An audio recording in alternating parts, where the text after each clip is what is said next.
Here's a piece that I wrote to commemorate the braces. This is called Metal Mouth.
Hi, I'm Kane.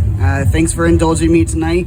This one's a little sad, but I promise everything else after this is going to be great. So, all right. I share my bones with the house on Seneca. I share my roots with the crabapple tree in its yard. As a child, I imagined its crawl spaces to be the mysterious attics of old mansions, its skylights to be portals to outer space, its creaky old floors to be the ghosts of unknown families past. No unknown families existed, of course. The house on Seneca was only ever owned by the Durhams, generation after generation. Its walls have kept my family safe for decades, shielding us from some storms outside and silencing the tempest that swirled indoors. When I told my parents that I was their son and not their daughter, the house on Seneca was the last thing on my mind. Would I have tried, then, to cherish it one last time if I had known? Would I have ran my fingers over the old brick in the front garden, laid on the soft carpet in the warm sunlight, traced the lines charting the growth of children, marked in pencil in the garage? Losing your family is an uncanny experience. like your hair falling out or dried, flaked sunburn fluttering away. It's yours, of course, it's part of you, but at what point does the part of you become something so foreign to you that it cannot be returned? How do you regrow the roots that have been ripped out? How do you repair the bones that have been splintered? It's being sold for $1,599,000, the house on Seneca. $950 per square foot. It exudes the pride of ownership, the listing says. The functional floor plan lends itself to comfortable living and for special family time. I couldn't help but wonder what kind of special family time was imagined when that sales pitch was written. I wasn't told by family that the house on Seneca was being sold. A friend found the listing by chance and sent it to me. The rotting, splintered roots that connected my soul to that house was severed when my parents learned I was their son. How do you grieve a home that is no longer yours? How do you grieve a house without grieving all that live within it? I remember a Christmas tree donned with lights and candy canes and chintzy ornaments, fire crackling in the hearth, crumpled wrapping paper and candy tin foil strewn about, but a shadow where people were, a dull roar in the place of laughter. I remember the smell of pine sol as I tiptoed across a freshly waxed hardwood floor, sunlight streaming in with flecks of dust as I tried to avoid the ire of a silhouetted figure. I remember the jungle gym in the backyard next to the cherry tree, a creaking wooden frame as the swing flew me higher and higher and higher into the sunshine, and a dull, unintelligible echo that could be a warning to not swing too high, or maybe just the sound of birds on the power lines. The bones of the house on Seneca are distant to me now. The roots of the crabapple tree are gone, dug up and thrown to a wood chipper. I want to mourn its loss, to grieve the reality that I will never have the chance to walk along the tiled floors again or to watch the sun come up over the mountains from the front bedroom. But I cannot mourn these things without mourning the lives that were lived in that home, the possibility of love and comfort that once existed from arms that no longer welcome me. And that's a grief I cannot bear to endure. So I will bury these bones. I will let it float away on the wind like lost hair, once mine and no longer mine. It's not my home anymore. It's just a house on Seneca. Thank you. Hello, friends. Thank you for coming. Once again, this is OC Pulp Live. I am the founder of OC Pulp. Hello, my name is Chantal. Come say hi. I'm very friendly. Yeah, okay. I don't play very often in general anymore. I used to play a lot. I almost read a poem today, but I thought, you know what? This is an accessible arts collective I'm trying to build. I'm going to put my money where my mouth is and be vulnerable in front of you. So yeah, not too vulnerable. I'm not playing an original. I will be playing Music Box by Regina Spektor. If you know it, it's a bop. All right. Sing along if you know the words. Life inside a music box ain't easy. The mallets hit the gears are always turning, and everyone inside the mechanism is yearning to get out and sing another melody completely so different from the one they're always singing. I close my eyes and think that I have found me, and then I feel mortality surround me. I want to sing another melody so different from the one I always sing. But when I do the dishes, I run the water very, very, very, very hot. And then I fill the sink to the top with bottles of soap. And then I slip all the bottle caps I own afloat. And it's the greatest voyage in the history of plastic. And then I dip my hands in and start to make waves. And then I dip my tongue in and take a taste. It tastes like soap, but it doesn't really taste like soap. And then I lower in my whole mouth and take a gulp and start to feel mortality surround me. I close my eyes and think that I have found me. But life inside a music box ain't easy. The mallets hit, the gears are always turning, and everyone inside the mechanism is yearning to get out and sing another melody completely, is yearning to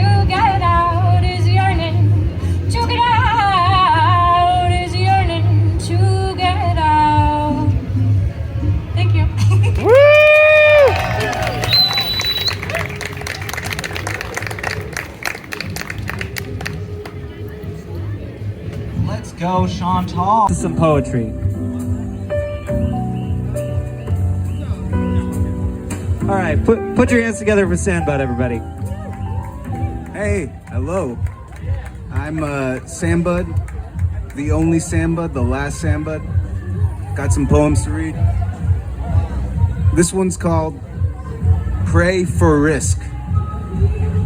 Abandon yourself at the rotten margins, cracking cans on the mausoleums and mossin tombs of every last hope lost stricken in the womb.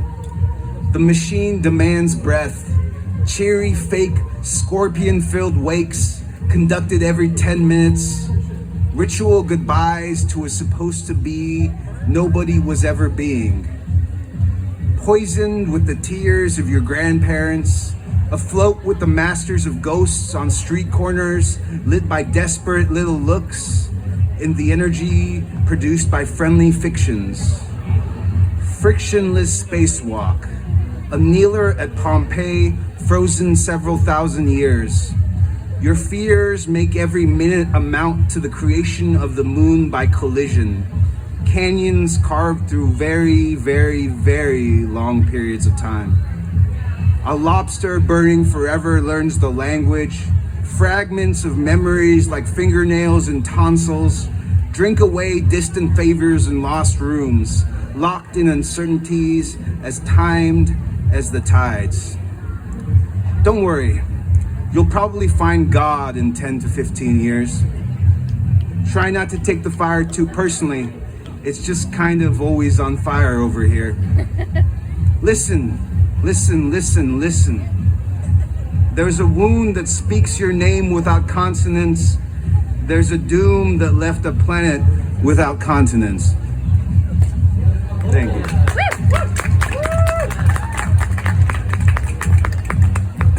Can't tell if I'm too close. Am I good? No, you're perfect. Okay. Yeah. This one's called Mulling Over Yellow. It's a little one, but I like it. Driving through Laguna on an empty tank, ready to stop where you stop at. Riding the hills like some hungry rat. Here it doesn't get more zen than that.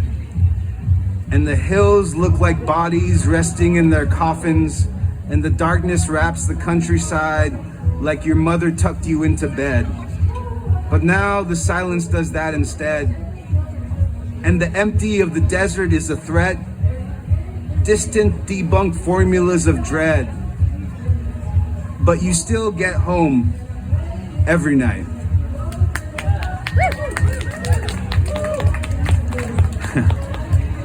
This one is called Sandstorm. The raindrops flew up first.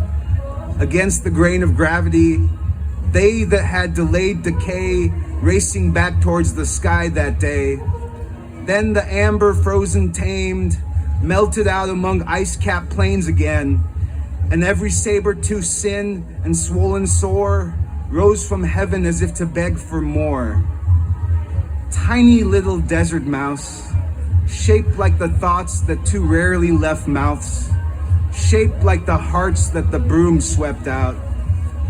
Find the cave of sublime love and wonder, if only to escape the mud and thunder. Continue down it, if you dare. See the seams of old lives, fibrous dreams now turned foundation there.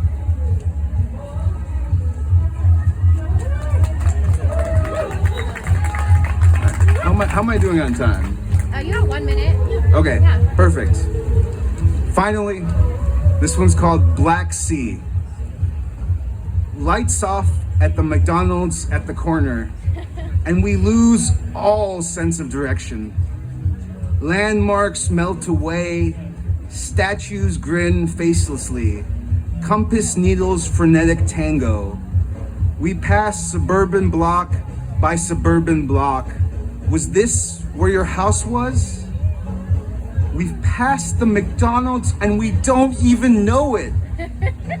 It's all blinkered out, a dead star now, and the screens blink with purpose, but without carefully targeted consumers. Hamburgers cannot be purchased. and there's nothing left to supersize. Thank you. Put your hands together for Reggie.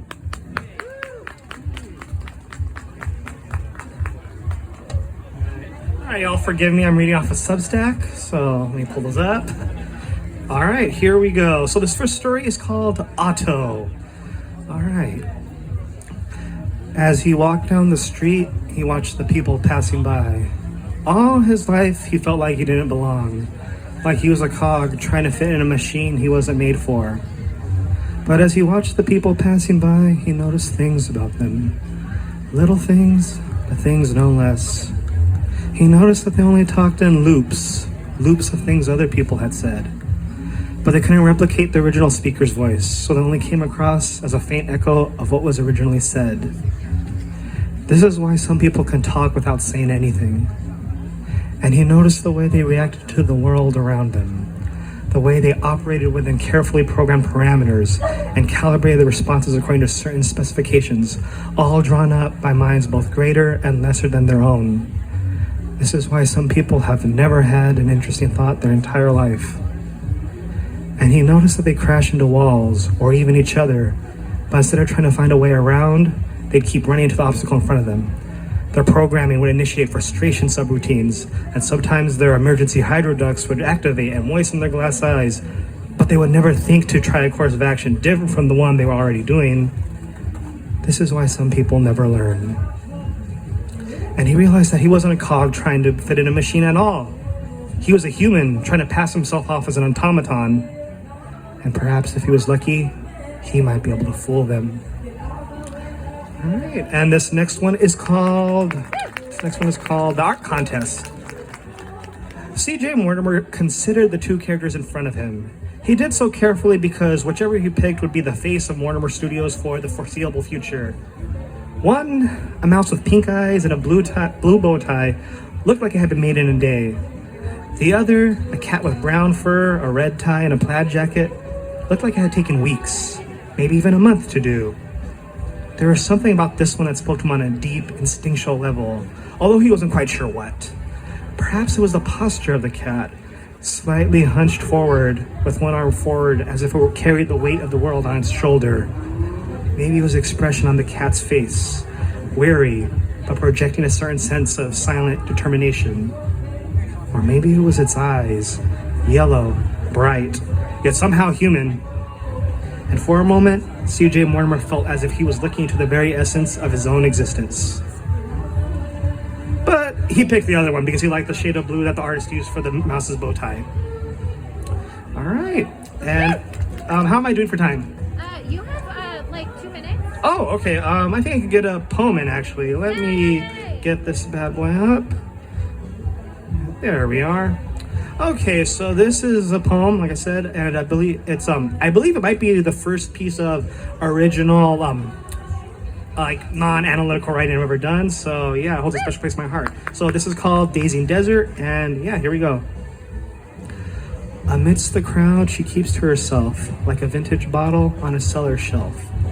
She has a story to tell of love, life, and decisions, but the crowd drowns her out, and it goes unheard, because it can't be bothered to so much as listen. She's like a desert, dark and dry, yet full of life. A dazing desert, tempting travelers to plunge deep into the night.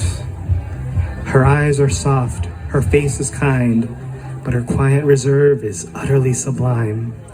Hiding her thoughts, hiding her ideas, she resigns to her fate and sits unnaturally still, as the crowd roars and revels in their disorder. But her silence says more than any of them ever will. She's like a desert, dark and dry, yet full of life.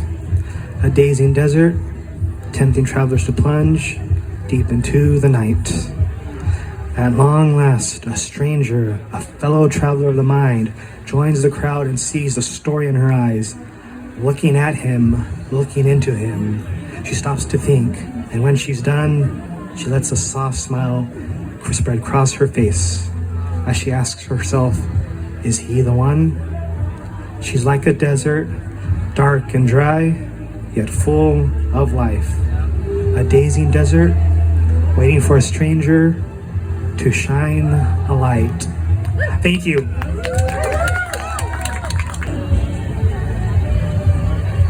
Alright, hi everyone, I'm Lola. I'm going to be reading a few poems today. I tend to write really short poems, so I'll be doing a few of those. This first poem is called Limones. This country has drained you like a lemon, extracted everything it can out of your hands. The only thing this nation knows is how to drink the fruits of others' labor on its land.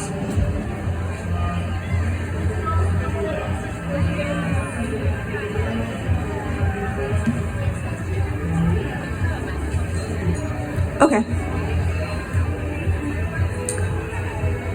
And this is called My Heart Has Taken on the Shape of Cupped Hands. I don't grieve the way I used to. I don't cry as much anymore. The hurt settles down in a well-worn groove, somewhere deep inside my chest. My heart has taken on the shape of cupped hands to better bear the weight. Nothing breaks me anymore. I'm so strong now. I'd give anything to be a balloon again instead of a bulletproof vest.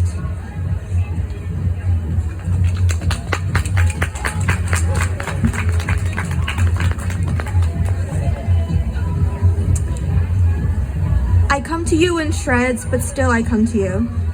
Throat brittle like a tree branch in the middle of a storm. Words cracking open and spilling all the things there aren't words for. Eyes on the carpet instead of on yours.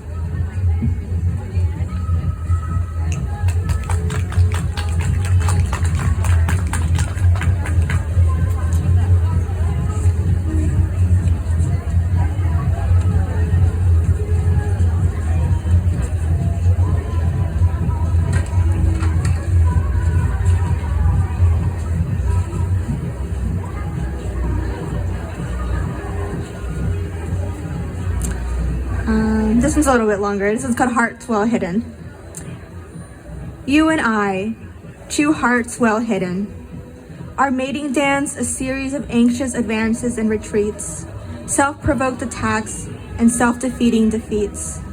Streetwise cats running back behind our walls to give our newest injuries self-pitying licks. You and I, two hearts well hidden. Glaciers lurking underneath the sun, icy tips winking in the sea, molecules warming beneath the surface of layers of paralyzing tops. Words on the tips of our tongues, hands aching out to touch, but frozen, quiet, and cold. Two flowers always ready to open up.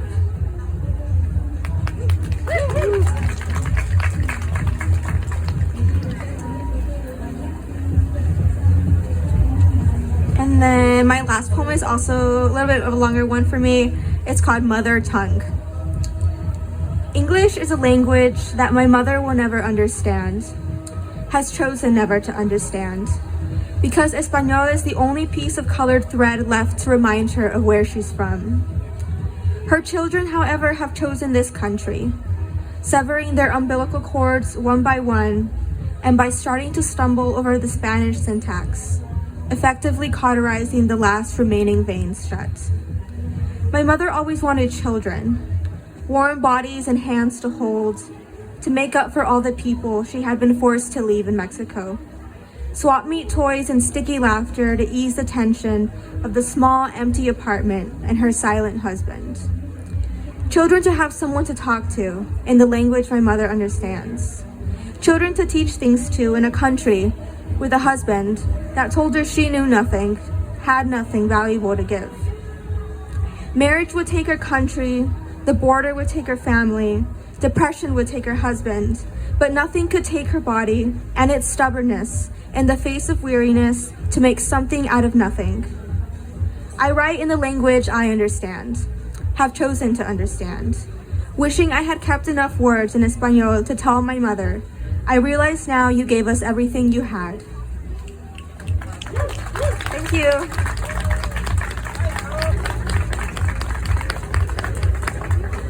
Back in the 60s, there was this physicist named Richard Feynman who asked if in a certain cataclysm where all of the scientific knowledge is to be destroyed, but only one sentence is to be passed down to the next generation of creatures, what would be the best thing? The thing that contains the most information in the least number of words. So with that, I present to you Cataclysm Sentence. It is one poem, and I'm going to perform it 3 times. I want to leave you with an image. I am giving you parts of myself, piece by piece, in the silence. And I can only wish you quiet, gentle wind and eucalyptus trees, that rush of air above your head. I play every note all at once at the piano your mother teaches from, just to fill the silence. In the cataclysm, all you have are your ears. Wayfarer who has found this message, I am building you a home from the sounds in the air. I want to leave you with an image. We microwaved a gyro and ate it piece by piece in the silence. September days, that strange liquid, like a ghost behind a window. I play every note all at once, that I might hear the voice of God and beckon you to listen. When the world is just ashes, can you hear the fire's echo? Wayfarer who has found this message, from my bones in the sand, may you find peace. I want to leave you with an image. I am giving you parts of myself. We microwaved a gyro and ate it piece by piece in the silence. And I can only wish you quiet September days, gentle wind and eucalyptus trees, that strange liquid, that rush of air above your head like a ghost behind a window. I play every note all at once at the piano your mother teaches from, that I might hear the voice of God just to fill the silence and beckon you to listen. In the cataclysm, when the world is just ashes, all you have are your ears. Can you hear the fire's echo? Wayfarer who has found this message, I am building you a home from my bones in the sand, from the sounds in the air. May you find peace. Thank you.